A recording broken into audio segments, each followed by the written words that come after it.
राधा राधा राधा राधा राधा राधा राधा राधा। मनुष्य जीवन का उद्देश्य भगवत प्राप्ति है। यदि इस जीवन में भगवत प्राप्ति नहीं की गई तो जीवन मुर्दे के समान है, निराधार है, जीवन का कोई आधार नहीं। भगवत प्राप्ति के मार्ग में ही बढ़ना चाहिए। भगवत प्राप्ति का मार्ग सरल और सुलभ है। कैसे? इसमें कुछ करना नहीं है। लोग कहते हैं साधन करके हम भगवत प्राप्ति कर लेंगे। नहीं, यह तो कठिन। साधन करने से भगवत प्राप्ति हो जाए भगवान की कृपा है, भगवान जाने वाला। यहाँ कृपा पक्ष बहुत महत्वपूर्ण है। भगवान की कृपा से भगवत प्राप्ति होती है। भगवान की कृपा से ही ये साधन मिलते हैं। साधन जो किया जा रहा है उसमें अहमता, ममता नहीं होनी चाहिए। अहंकार भाव अर्थात नहीं होना चाहिए।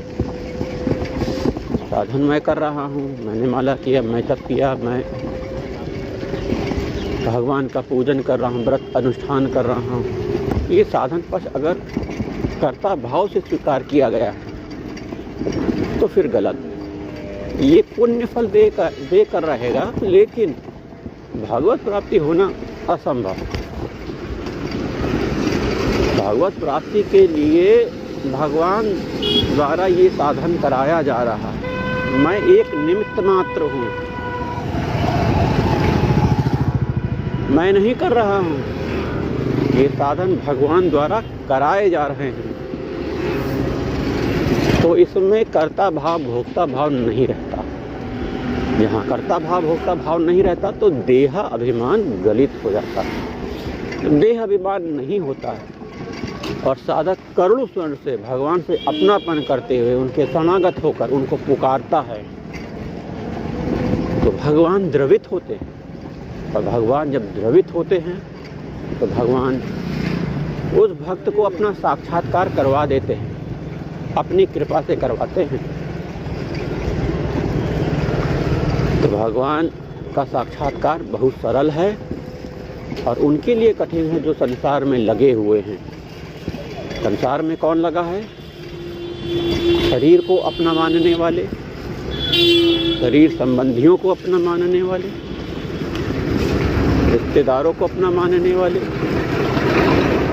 पद प्रतिष्ठा को अपना मानने वाले। ये सब भगवत प्राप्ति नहीं कर सकते, क्योंकि उन्होंने जीवन के प्रारंभ से जीवन के अंत तक साधन को ही, शरीर को सुख को अपना माना है। शरीर सुख को, संसार सुख को, अर्थात भगवान की माया को अपना माना।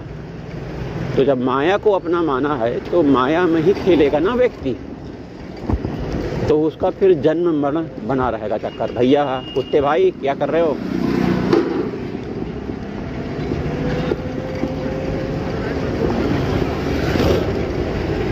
तो शरीर को अपना ना मान के शरीर के अंदर बैठे हुए अपने स्वरूप को जानो, आत्म स्वरूप। उसमें जो भाव कर लो वो आपकी मर्जी, कृपा से जो मिले आपको। तो भावोत्सवेन भजताम रास रस कामधेनु। भाव से भगवान को अपना सखा मानोगे, मित्र मानोगे, पुत्र मानोगे, अपना पंथी मानोगे तो बहुत वो ऊंची स्थिति है। संसार में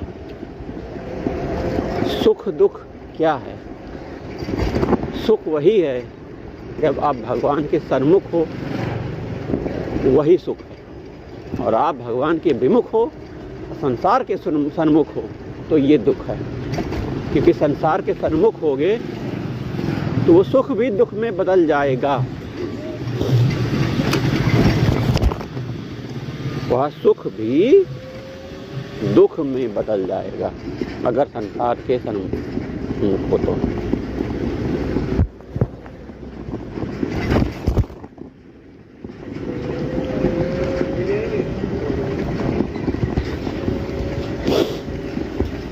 व्यक्ति सुखी क्यों होना चाहता है?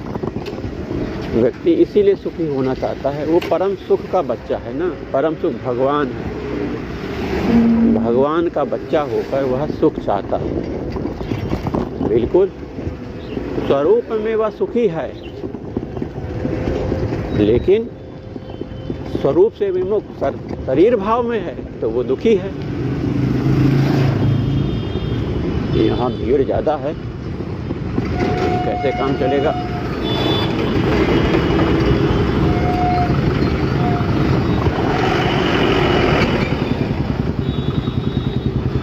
इसे निकाल लिया है।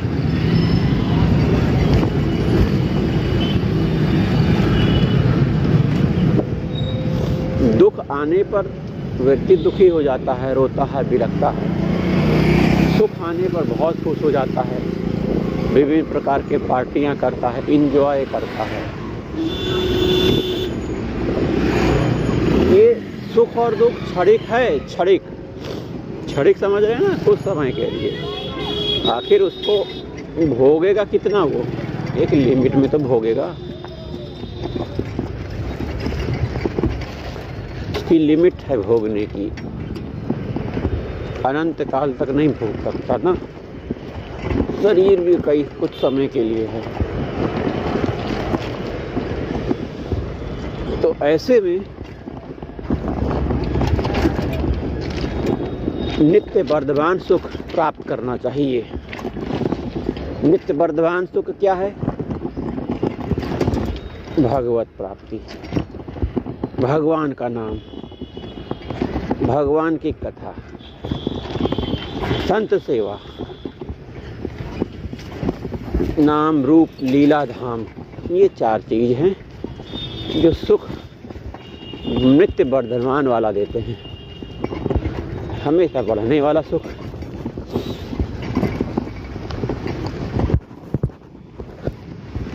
तो ऐसे में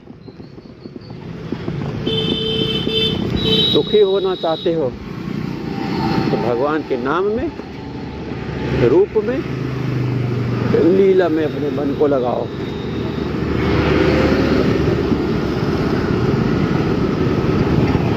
विजय राधा वल्लभ श्री हरिवंश, श्री वृंदावन श्रीवन।